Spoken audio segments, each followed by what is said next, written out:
Hello students. In today's lecture, we are going to learn about thermal properties of matter.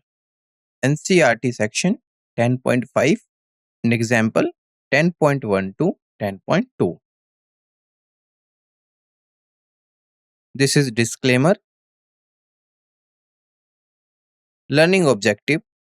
By the end of this lecture, you will able to understand the concepts of thermal expansion like, like linear, area and volume, thermal stress and anomalous behavior of water.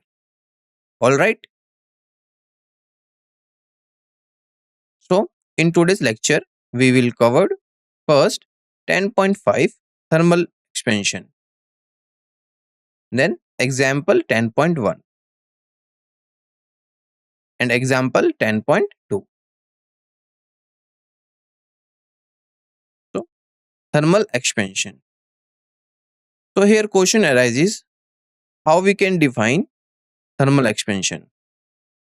Basically, when we heated any object or body, so there is a change in dimension. So, increase in dimensions of a body due to increase its temperature is called thermal expansion. When we provided heat, the dimension of the body is increased. Almost all substances like solid substance, liquid substance and gaseous expand on heating and contract on cooling. The behavior of expansion, it depends on amount of heat. If we give more amount of heat, they expand more vigorously. All right. Molecular motion. When a substance is heated, in that case, its molecules gain energy, causing them to vibrate randomly and move more actively. All right. So this increased molecular motion leads to greater average distance between molecules, resulting in expansion. It means when we providing heat, molecules gain energy, and using uh, u- using that amount of energy, molecule vibrate and move more actively, and their molecular motion is increased, and that leads to greater average distances between molecules. And this is the phenomena of thermal expansion. Types of thermal expansion. So first is linear expansion. If we talk about linear expansion, so in this expansion, there is a expansion in length. So suppose we have a rod having length L. When we heat it, the dimension of the length is increased, and that is increased dimension is here delta L, or means length is increased delta L. All right. Second expansion is area expansion. If we talk about area expansion, so in area expansion, there is a expansion in area, or we can say two-dimension expansion. So initial area of a body is A, and when we heat it, there is a two-dimension expansion. All right. Third expansion is volume expansion. So if we talk about volume expansion, so in this expansion, there is a expansion is volume, or we can say this is three-dimension expansion. So we have a solid body, and when we heat it, there is a expansion, that is delta V. In linear expansion, expand delta L. In area expansion, delta A. In volume expansion, delta V. All right.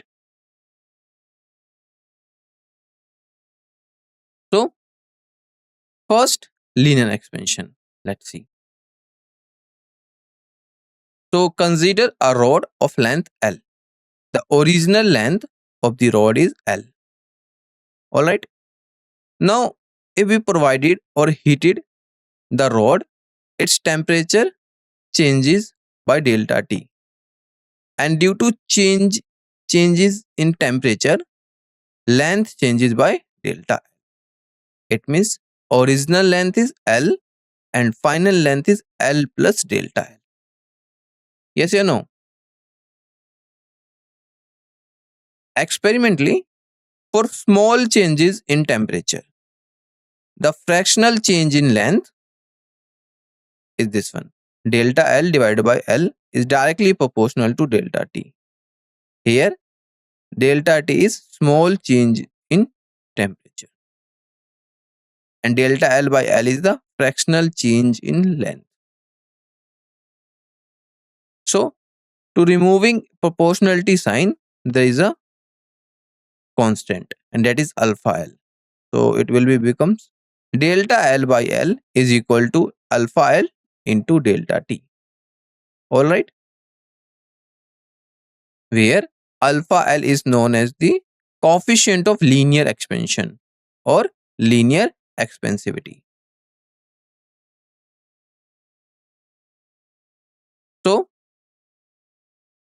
coefficient of linear expansion alpha. Let's see the definition. So, coefficient of linear expansion alpha is defined as change in length per unit original length per unit change in temperature. So, coefficient of linear expansion is equal to change in original length. Change in length per unit original length. So here change in length is delta L and per unit original length is L.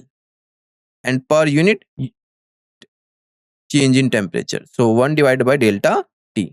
So this is the coefficient of linear expansion. SI unit is per Kelvin or per degree Celsius. Look at here, delta L by L. So this is the dimensionless because L delta L unit is meter. Similarly, L unit is meter. So meter cancel out. The remaining term is 1 divided by delta T. So we know the SI unit of temperature is what? Kelvin. So 1 divided by Kelvin is what? Is per Kelvin. Clear? It depends on nature of material. It means the coefficient of linear expansion depends on nature of material, or we can say if the the value of alpha vary material to material. All right. Now, some typical average values of coefficient of linear expansion for some material. So, if we talk about the aluminum, the coefficient of linear expansion is 2.5. For brass, the coefficient of linear expansion is 1.8. From iron, the coefficient of linear expansion 1.2. For copper, 1.7. For silver, 1.9. For gold, 1.4. For glass, 0.32. And for lead, 0.29. So from this table, it is clear that the value of coefficient of linear expansion depends on material. Yes or no? Second expansion is area expansion. So consider a body with initial area A. We have a body, initial area A. When we heat it, so there is a change in temperature. So if its temperature is changed by delta T, its area changes by delta. All right. So fractional change in area, that is delta A by A. This is the fractional change in area is equal to alpha A into delta T. Now the important point here is this alpha A. alpha A is the coefficient of the area expansion, or we can say area expansivity. Clear? So, coefficient of area expansion alpha A, let's see the definition. So, basically, coefficient of area expansion alpha A is defined as change in per unit original area per unit change in temperature. Look at here. Change in area per unit original area delta A by A into per unit change in temperature 1 divided by delta T. Now the here a question arises, the SI unit of coefficient of area expansion. So if we talk about the SI unit, it's same per Kelvin or per degree Celsius. How? We know this is change in area and this is original area. So for change in area, SI unit is meter square. For area, meter square. So meter square cancel out. The remaining term is 1 by delta T.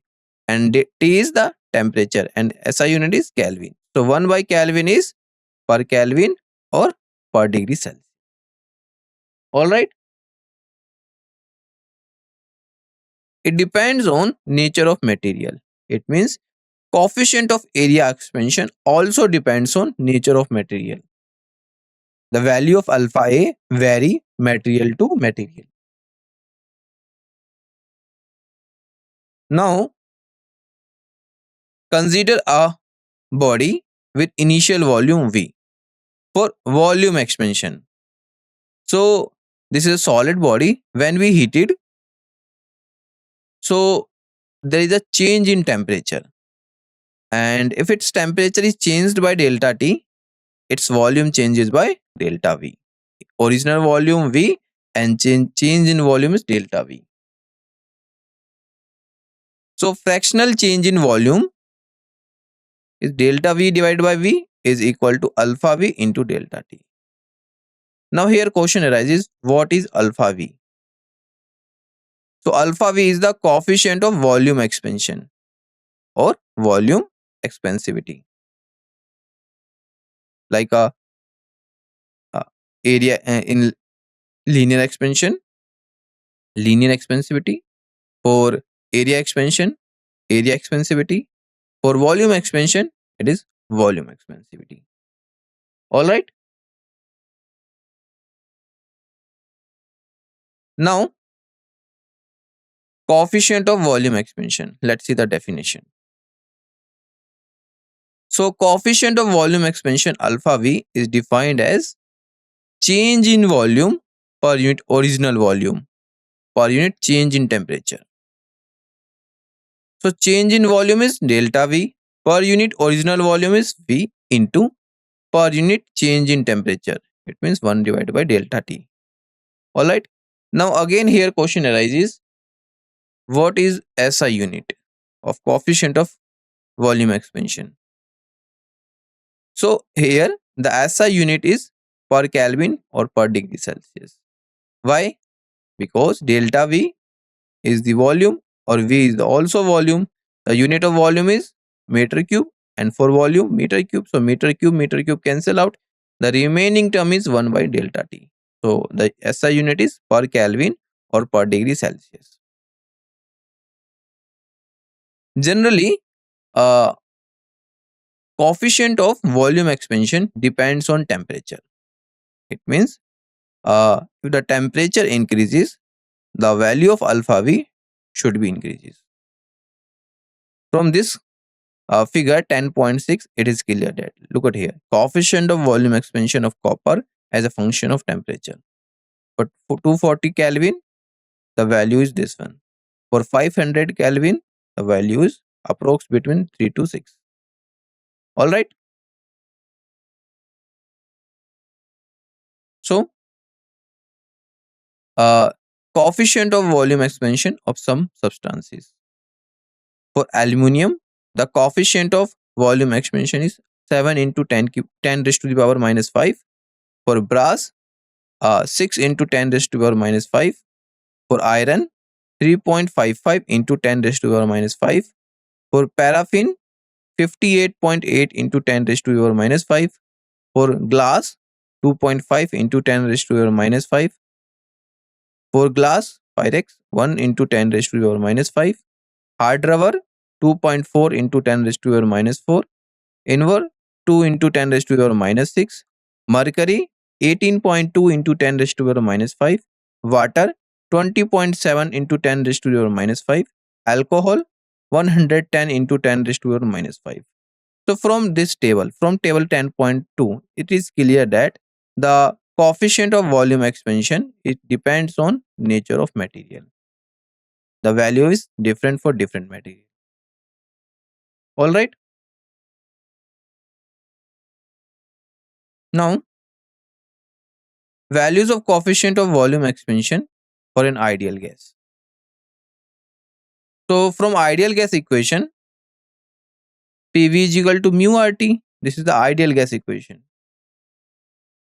So at constant pressure, if the pressure is constant, so we can write the ideal gas equation.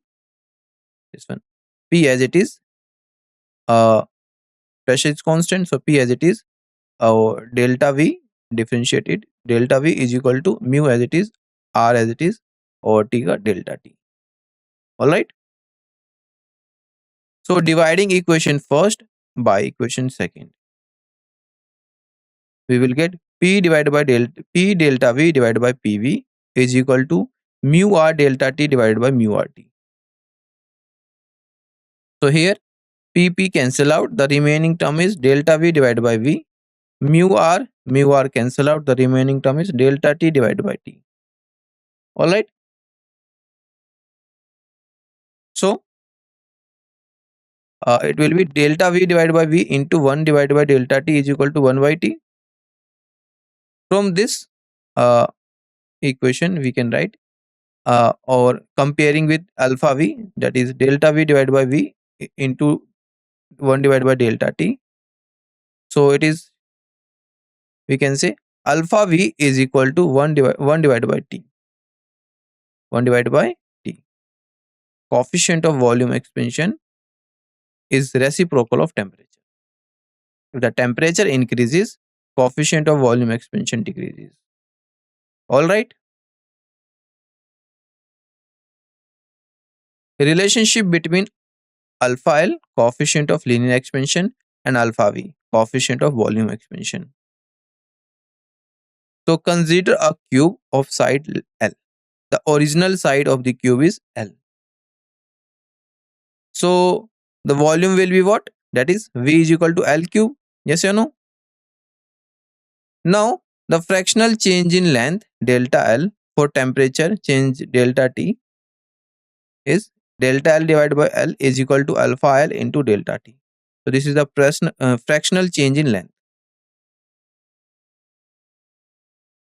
Now from this equation of 10.4, we can write delta L by L is equal to alpha L into delta T. So it will be what?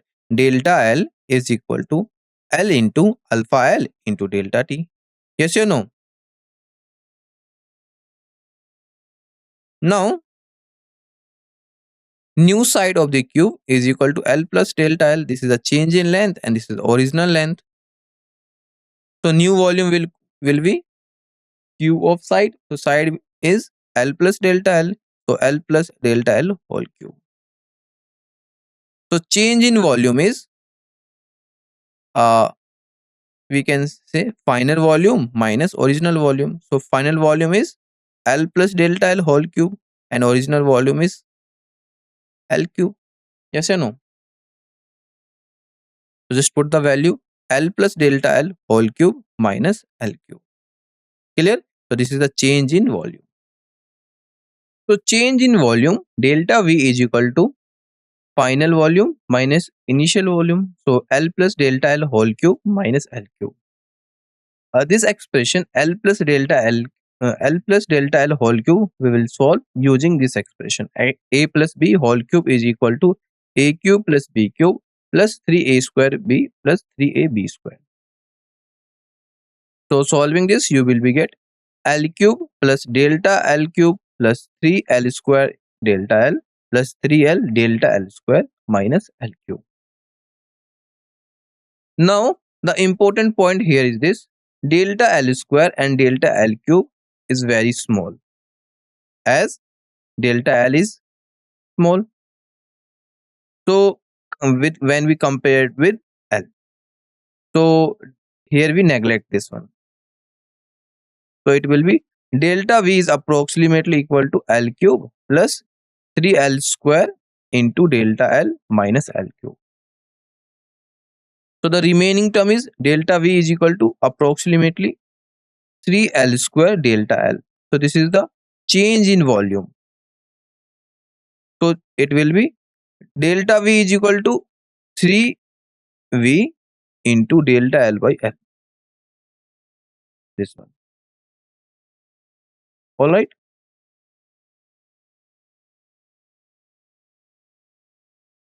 Where V is equal to L cube is the original volume of the cube before expansion. Alright. Now, using delta L is equal to L into alpha L into delta T. So we can write delta V is equal to 3 times V alpha L delta T. So delta V divided by V into 1 divided by delta T is equal to 3 times alpha L from this equation. So comparing with alpha V, so that is delta V divided by V into 1 divided by delta T. So it will be alpha V is equal to 3 times alpha L. So this is the relationship between coefficient of linear expansion and coefficient of volume expansion. Alright, coefficient of volume expansion is equal to 3 times of coefficient of linear expansion. Thermal stress. Thermal stress is the internal force or stress developed within the body due to changes in temperature. It occurs when a body is prevented from expanding or contracting freely. Example, bridges and railways. So let's understand it with an example. So expansion joints are used in bridges and railway tracks like this to accommodate thermal expansion. So joint expansion gap. Without these joints, the material can experience thermal stress, leading to bulking or cracking. Alright. To understand thermal stress mathematically,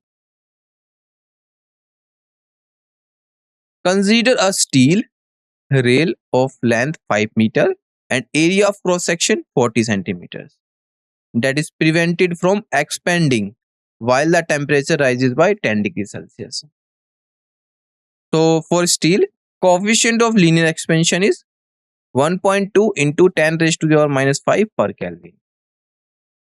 Therefore, compressive strength would be delta L divided by L is equal to alpha L into delta T. So just put the value, you will be get delta L by L is equal to 1.2 into 10 raised to the power minus 5 into change in temperature, that is delta 10. So solving this, you will be get 1.2 into 10 raised to the power minus 4. This is the fractional change in length. Alright. So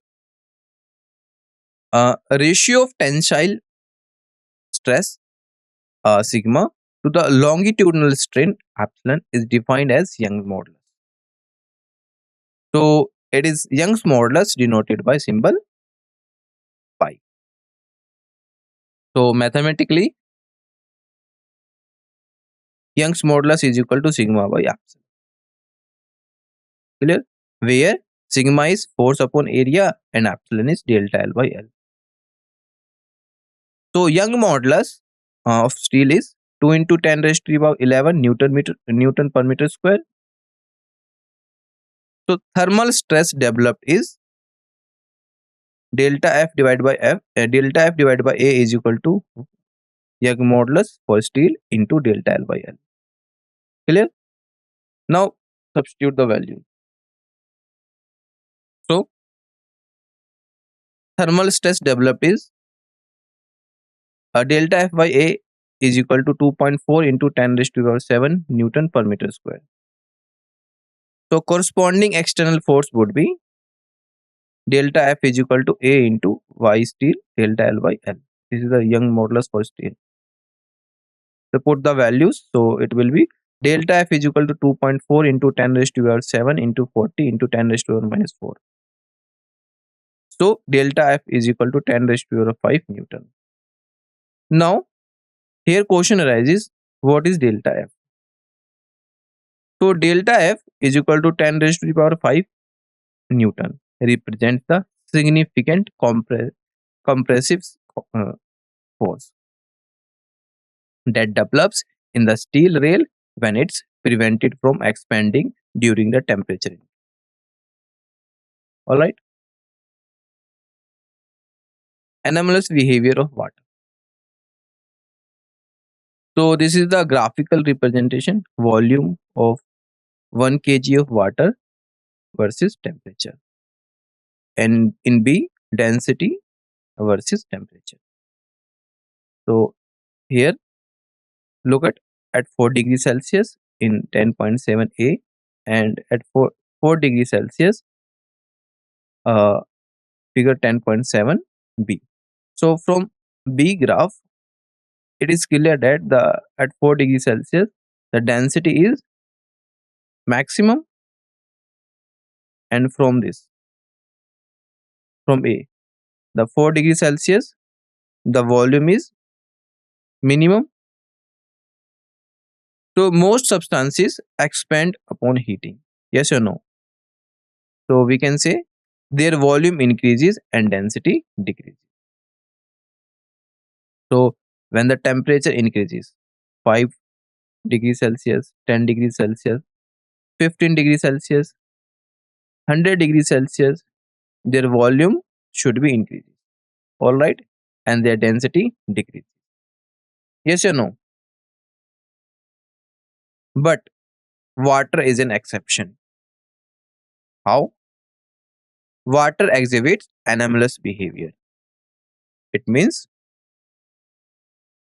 from 0 to 4 degrees Celsius, 0 to 4 degrees Celsius, water contracts on heating, instead expanding. Look at here. The volume, if the temperature increases 0 degrees Celsius, volume is 1.0013.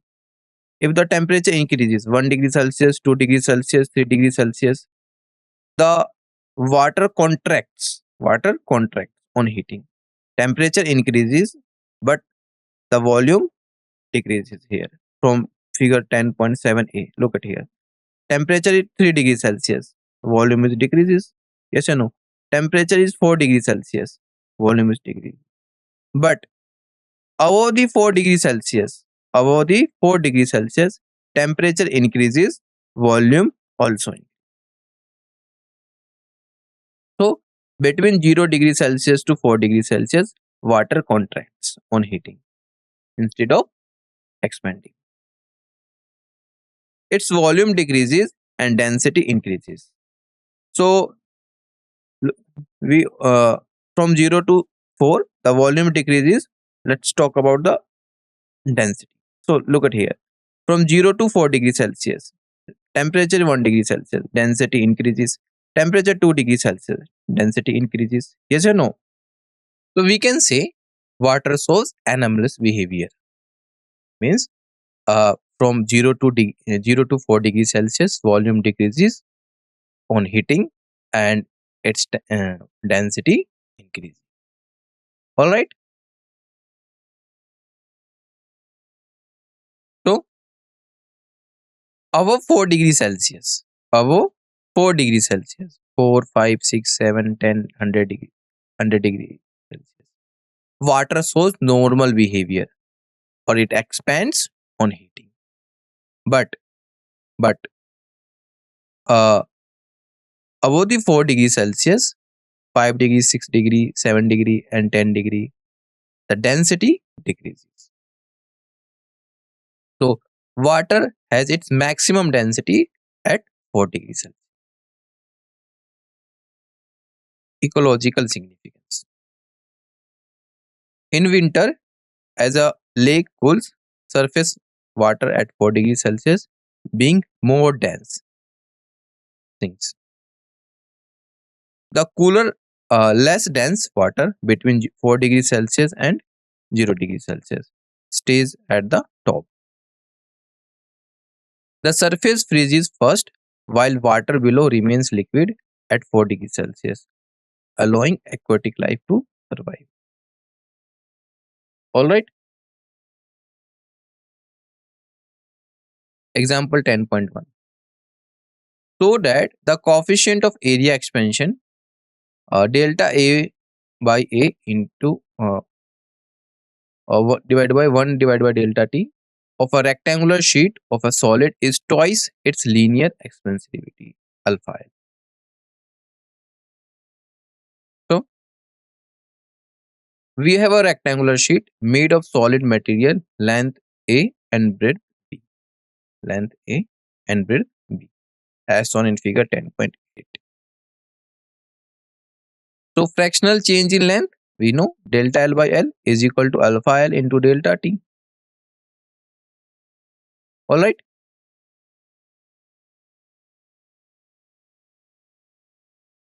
So rectangular sheet made of solid material of length A and breadth B. So an increase in temperature, if the temperature is increases by delta T, causes the length A to increase by delta A. So A to delta A. So net total length is A plus delta A and breadth B to increase by delta B. So B plus delta B. So delta A by A is equal to fractional change in length is delta A by A is equal to alpha L into delta T. So delta A change in length is equal to alpha L into A into delta T. Yes or no? Similarly, we can say for breadth. Delta B divided by B is equal to alpha L into delta T. And change in breadth is equal to alpha L into B into delta T. Alright. So this is the change in length and this is the change in breadth. Now, rectangular sheet made of solid material of length A and breadth B, we know. So from figure 10.8, the increase in area is delta A1 plus delta A2 plus delta A3. So the increase in area A into delta B plus B into delta A plus delta A into delta B. Alright, this is the rectangular sheet. So we know the formula of the rectangle, length into breadth. So now delta A is equal to alpha L into A into delta T and delta B is equal to alpha L into B into delta T. So delta A become A into alpha L into B into delta T plus B into alpha L into A into delta T plus alpha L A into delta T into alpha L B into delta T. So solving this, you will be get delta A is equal to A into alpha L B into delta T plus B into alpha L into A into delta T plus alpha L square AB into delta T whole square. Alright. Now solving for delta A. So delta A is equal to alpha L AB delta T into 2 plus alpha L into delta T. So delta A is equal to alpha L A into delta T 2 plus alpha L into delta T. So value of alpha L is very small and product alpha L delta T becomes very small as compared to 2. Thus, delta A is approximately equal to alpha L into delta T into A into 2. So it will be delta A divided by A into 1 divided by delta T is approximately equal to 2 times of alpha L. Alright.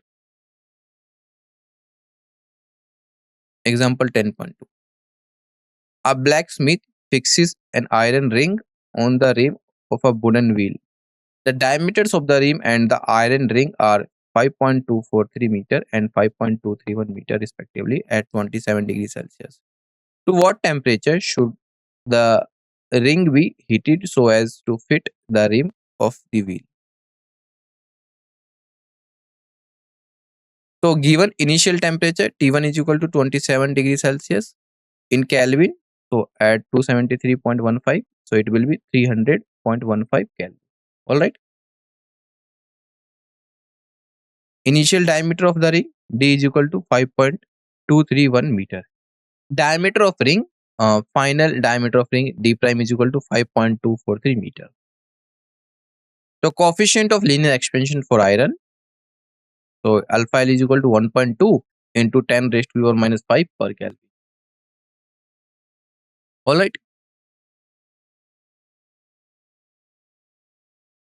So ring should be heated to a temperature T2 such that its diameter becomes D prime. So length, let the length of the ring circumference be L. Thus, L is equal to pi into D. So D is the diameter of the ring.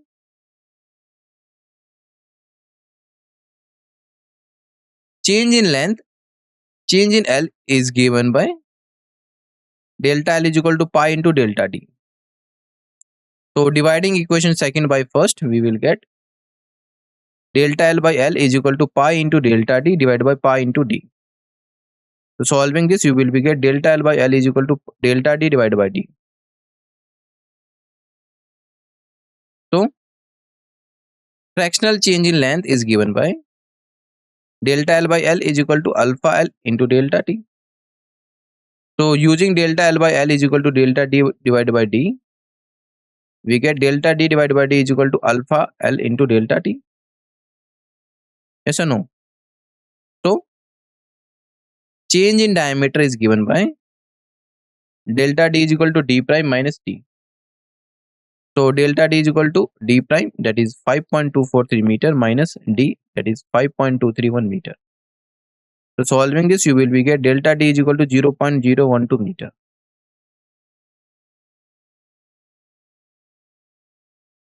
Substituting values in delta D divided by D is equal to alpha L T2 minus T1. So it will be 0.012 meter divided by 5.231 meter. So solving is equal to 1.2 into 10 raised to the power minus 5 per Kelvin into T2 minus 300.15 Kelvin. Now solving this expression for T2. So it will be 0.002294 is equal to 1.2 into 10 raised to the power minus 5 per Kelvin into T2 minus 300.15 Kelvin. So it will be 0.002294 divided by 1.2 into 10 raised to the power minus 5 per Kelvin is equal to T2 minus 301.515 Kelvin. Alright. So further solving for T2. So it will be 191.17 Kelvin is equal to T2 minus 300.15 Kelvin. So it will be 191.17 Kelvin plus 300.15 Kelvin. So solving this, you will be get 491.32 Kelvin as Tc is equal to Tk minus 273.15. So T2 equal to 491.32 minus 273.15 degrees Celsius. So it will be T2 equal to 218.17 degrees Celsius or approximately 218 degrees Celsius. Alright. So ring should be heated to approximately 218 degrees Celsius. Summary. Thermal expansion. The increase in dimensions of a body when its temperature increases. Types of expansion. Linear expansion, change in length, one dimensional. Second, area expansion, change in surface area, two dimensional expansion. Volume expansion, change in volume, three dimensional expansion. Linear expansivity, alpha, change in length per unit original length per unit change in temperature. Next is area expansivity, alpha A, change in area per unit original area per unit or change in temperature. Volume expansivity, alpha V, change in volume per unit original volume per unit change in temperature. Alright. Volume expansivity is triple the linear expansivity. It will be alpha V is equal to 3 times of alpha L. For ideal gas, alpha V equal to 1 by T. Volume expansivity is inverse of absolute temperature. Thermal stress. Internal forces develop when a body is prevented from expanding, contracting. Anomalous behavior of water. Water contracts when heated from 0 degrees Celsius to 4 degrees Celsius, then expands normally above 4 degrees. Then water's maximum density occurs at 4 degrees Celsius, crucial for aquatic life survival in water. All terms we already discussed. Now we have a practice questions. First, what is the SI unit of coefficient of linear expansion? Second question, a metal rod of length 1 meter is heated from 20 degrees Celsius to 40 degrees Celsius. What is the change in its length? Third, what is the relationship between coefficient of volume expansion alpha V and coefficient of linear expansion alpha L? At what temperature does water have its maximum density? If a circular hole is cut in a metal plate, what happens to the diameter of the hole when the plate is uniformly heated? So this is the practice question and this is homework for you. All right. Thank you for your attention.